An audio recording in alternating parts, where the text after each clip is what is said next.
Today we're going to be talking about Krampus, which we all celebrate Krampusnacht, I think, in 2 days' time. So I'm more than happy to celebrate it with you because Santa hasn't brought me gifts in a many number of years. I just love it that Germans, it's supposed to say holiday season. Let's terrorize kids. I absolutely love it. As a man who's half German, I condone this.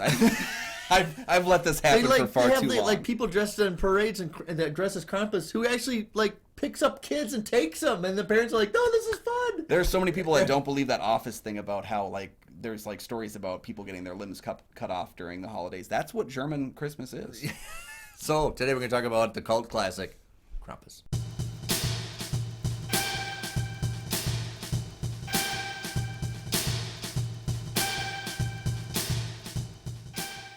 Hey everybody, welcome back to the show. I'm one of your hosts, Kyle Goethe from GoatFilmReviews.com. I am Nick from the St. Paul Filmcast. Thanks for finding us. Thanks for watching. And for our loyal fans, thank you for continuing to support the show. You can follow the show on Twitter and on Instagram.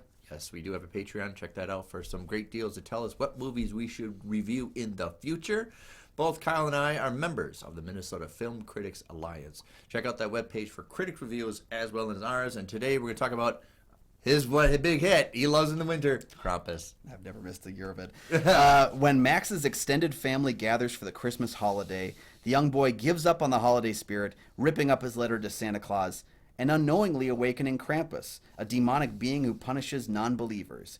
As his family's home is besieged by Krampus and his minions, Max has to find the holiday spirit and keep his family safe all the way through the holiday.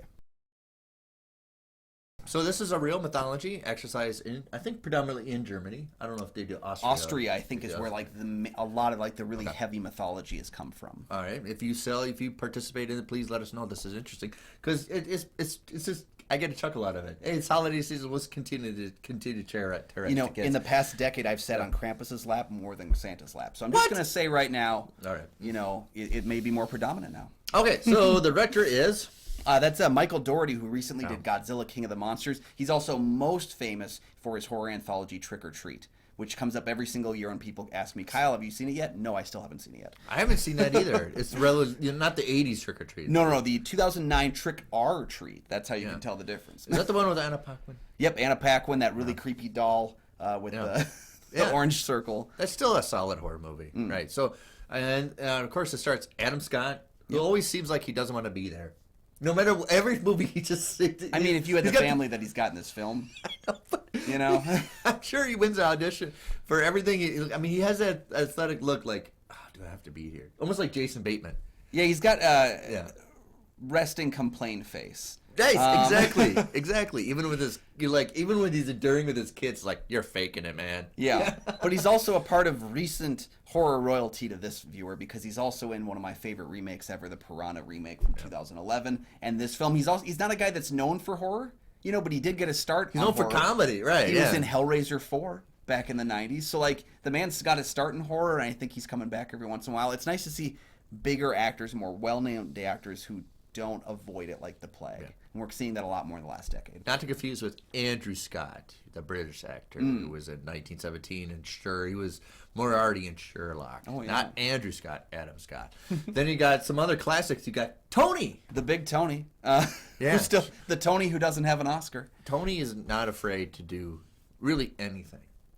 No, and she's also done so much horror in the past couple of years where she's gotten this separate horror following, which is good because she's an actress that, again, consistently puts in good work but never really gets a lot of the recognition. I mean, she's one of my favorite parts of Knives Out, which is a movie that's packed to the gills with great performances. Oh, you totally believe she's a hippy dippy. Yeah. But then, in that same couple year span, she goes from this movie to a Knives Out to then to Hereditary, and it's she has no filter for what she's going to do next. Yes, that's exactly right. Yes, I can't remember the breakout movie she did. It was from Australia, where she kind of she's an awkward girl that gets picked on, but then she kind of figures out how she navigates life. Oh, I just remember her from Sixth Sense. Yeah, I've never forgotten her from that film. Yeah. Now you have one of the most blatant. He kind of does this bluntly. It's the other day, David Kitchener, Kitchener. Who recently, I missed out on him. He was in town a couple weeks ago, and I missed my chance to meet him. He was at the comedy club, and I really wanted to go and go up there with my copy of Krampus and sign it. His whole act must be just go up and insult people. Yeah. Because this is almost like a formative version of a Christmas Vacation. Because David kind of does like Chevy Chase does, where he gives you a compliment that feels insulting. Yeah.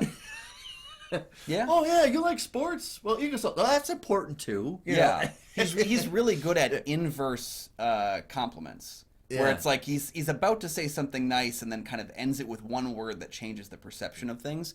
Yeah. He's the thing about David Kitchener is he's almost always playing the same kind of character, but he does it so well. You know, like when Melissa McCarthy plays the same character, I get tired of it. He When feels David like Kitchener does, it works. He feels like an archetype Coen Brothers protagonist that we haven't seen yet. Yeah. Just out of his element, out of reach of where he should be. You also get a sense that if they just named him the same name, that we would just have a cinematic universe where he's just popping into different genres the whole time. Again, another guy who's done a lot of horror recently. He was in The Fifth Final Destination. He was in actually a very underrated horror comedy called Scout's Guide to the Zombie Apocalypse, which I've never enjoyed. heard of this movie. It's from about 5 years back. I just watched it this October. I had a lot of fun with it, and he plays the scout leader. And it's, oh man, it's so good. I think you need to say it one more time for our fans. Scout's Guide to the Zombie Apocalypse. You're welcome. Right. Do you have a copy of that? I too. Oh my god! All right, and then you got all the kids, where actually they're the funniest part of this movie. They do a very good job of making you dislike most of the kids, which you kind of have to because they're being in mortal danger. Right. So it's like almost like a mixture of a Christmas Vacation and The Great Outdoors. The kids are they're figuring it out, but hey, knock it off. And almost like the twins from The Great Outdoors are just in their own universe. Yeah. The other kids own this universe. They're almost kind of what I saw them as, like the child version of like all the teenagers that show up to Camp Crystal Lake, where it's like we don't give a lot of like character to the younger kids. They're there for extra fodder, which is a really disturbing thing when you're talking about children in a horror movie. But they're like Santa's broken his legs off, and yeah. But Michael Dougherty said he wanted the first act of his film to feel like a traditional Christmas family movie, and then have it take a dark turn with the second act and third act. So and then rounding up the adults, you got Conchetta. Yeah, Mr. Deeds is Conchetta Farrell. Mrs. Deeds, she's also was on 2.5 Men. She was the best part of 2.5 Men. She is. Yeah, she's just insulting. But if you didn't notice, she's also in the movie Network, which we critiqued. That was the first movie. Yeah, I gotta check that out. I gotta rewatch that because I saw her name on there and I was like, I don't remember that at all. I think my first interaction with her was Edward Scissorhands. So anything prior to that, it's just a miss for me. The best part of it is because she intentionally looks like a mess, and her hair is all just kids, right? I hear she gets one kid booze for God's sake. She had to fight hard to save that booze scene apparently because the irony was, of course, that Universal was totally fine if a kid gets eaten or mauled to death, but you can't give him schnapps. Right. No. Put booze in a chocolate drink and stir it with a candy cane. Give it to the kid. Don't tell anybody. That's horrible, but the kid gets eaten up. But yeah. So there was a number of things that the studio really pushed in and interfered with. The film was not inherently sold as an R-rated film, but the studio said we're not going to let Legendary make it if it's not PG-13.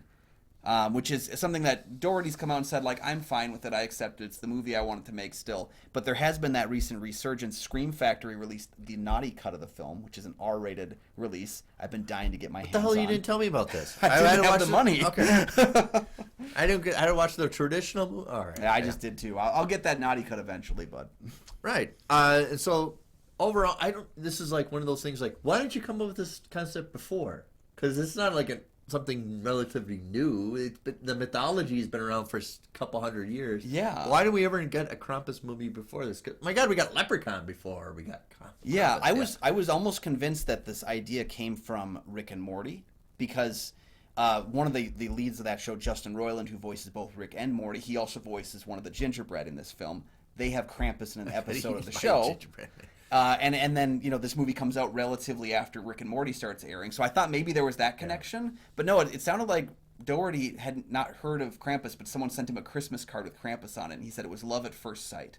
So it seems right up a guy's alley if he did what is an iconic horror anthology to then do a horror Christmas movie.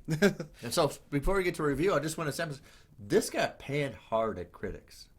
Yeah, I mean, right now it sits at 67% on Rotten Tomatoes, but that's in recent reappraisal. I think the film was rotten when it first dropped. Yeah, and I think the overall criticism was because the subject matter was considered lightly. This is kind of having fun horror. Yeah, this is Amblin horror. Amblin horror, where people wanted what think Krampus is really almost like Hellraiser.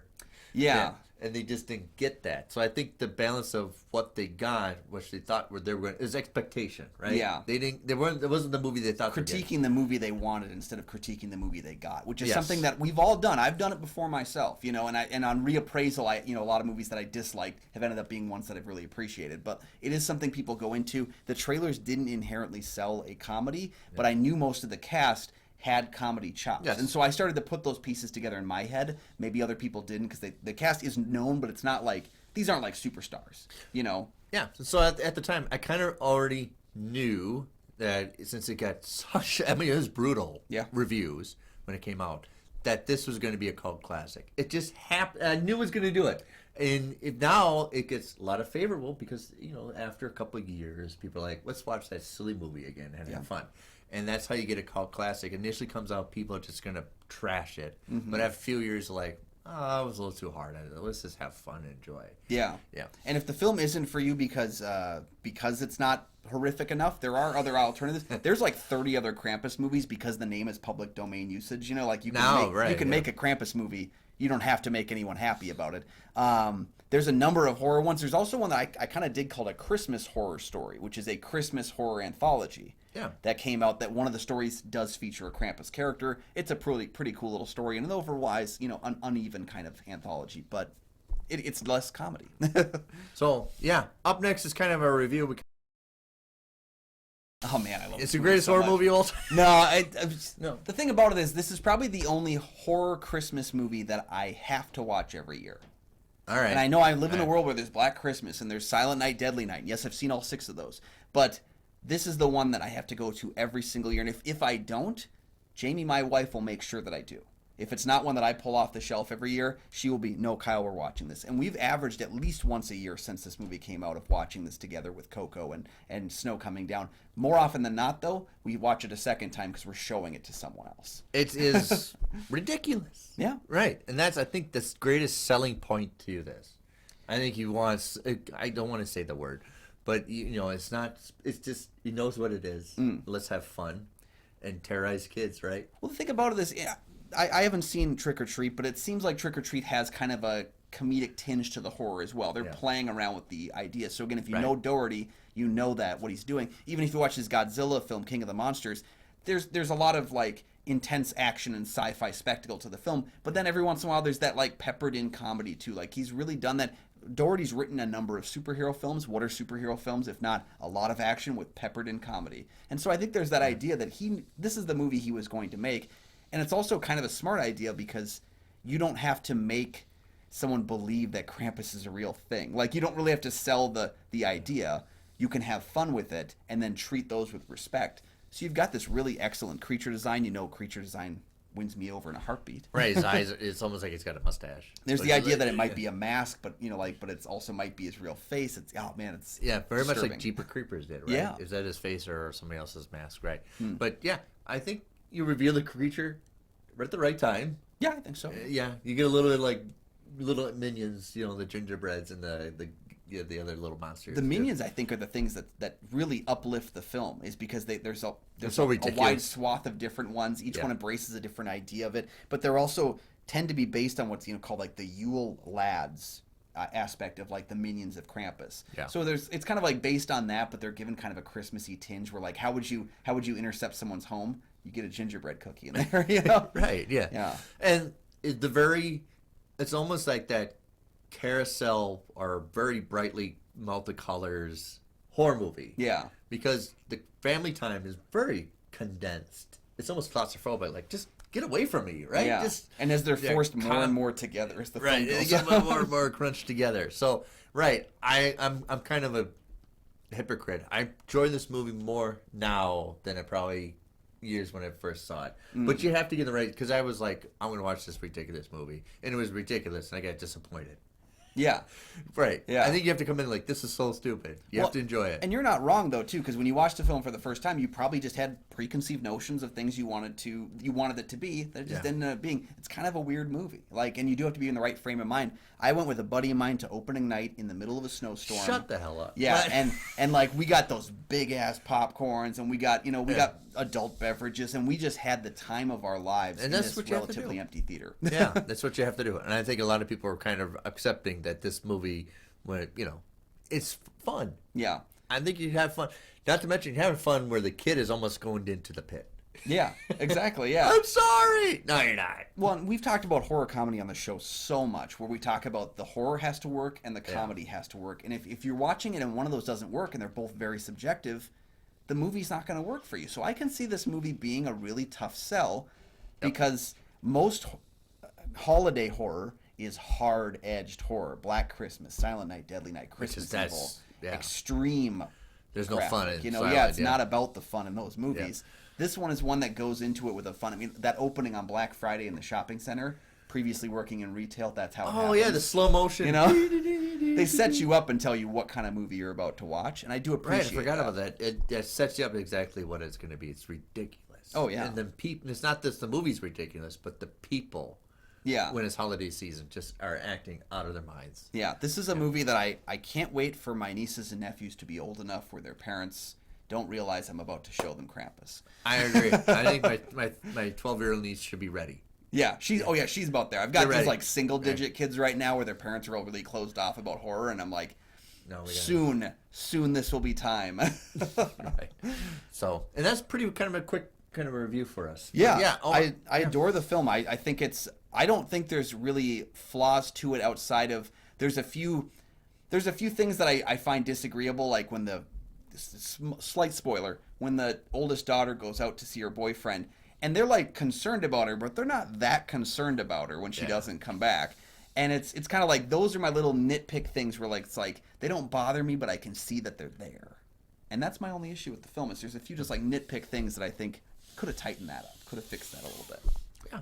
So, have you seen Krampus? Yeah. Let us know down in the comment section if you've watched the 4K naughty cut. I would love to hear your interpretation. I know a couple of my colleagues have seen it. Why is it called the naughty cut? Because it's R-rated. It's so naughty. Just because it's more children drinking or what? Murdering, slaying, if you will. If that's, if kids get right. Yeah. Let us know your thoughts on the film down below. We'd love to hear it. And maybe give us your favorite Michael Dougherty film, if it's one he wrote, one he directed. He's got a wide berth, and I think a lot of people tend to steer away from Krampus, but you should check it out anyway. While you're down there, please like and subscribe. They don't cost you a single dime, and they help to support the channel. As Nick mentioned before, too, got that Patreon. The link's down there. You see it? Go click it. Yeah. We'd love to have you over there. And thank you guys for joining us. You can find all my film reviews over on goatfilmreviews.com. You can find my show, the St. Paul Filmcast, anywhere you find podcasts. And Merry Krampus night. Yeah, whatever.